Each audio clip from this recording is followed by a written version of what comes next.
சிந்து பைரவிராகம் அழகில் சதுராடும் மலைமகளோ, அலைகடலில் நீராடும் அன்னப்பறவையோ,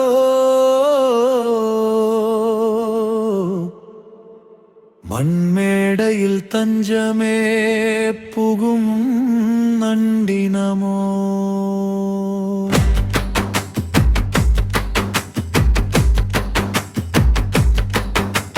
வந்து கடலில் நனையும் கடற்பஞ்சோ, தவழும் பவள பாசியோ, தனித்து வாழும் கூடி பிரியும் கடல் இட்டையோ,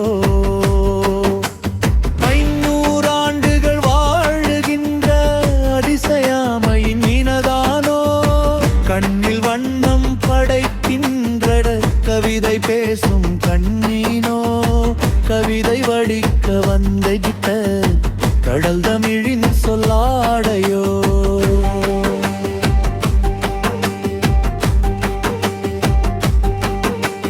பொங்கும் நுரையோ, சோர்வை நீக்கும் கவிதையினில் பேசிடும் முத்திரை தாளமோ, அபயம் தரும் சின்முத்திழை தானோ,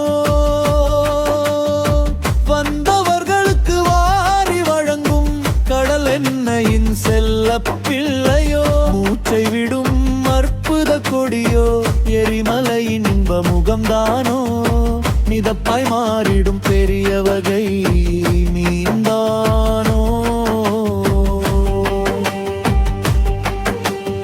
ஒலிக்கும் சிலம்பின் நரவங்களோ, ஓங்காரநாதத்தை மீட்டும் மலைமகளோ, அறிவியலின் மறுபிறப்பு பரிணாமமோ,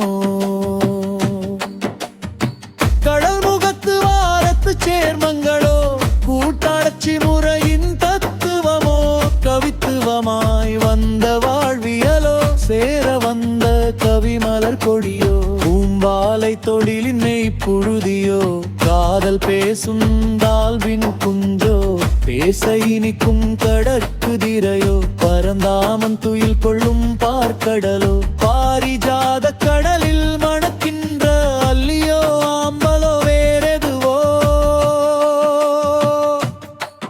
என்னென்ன சொன்னாலும் இது வன்றோ பேரழகு கவிதை.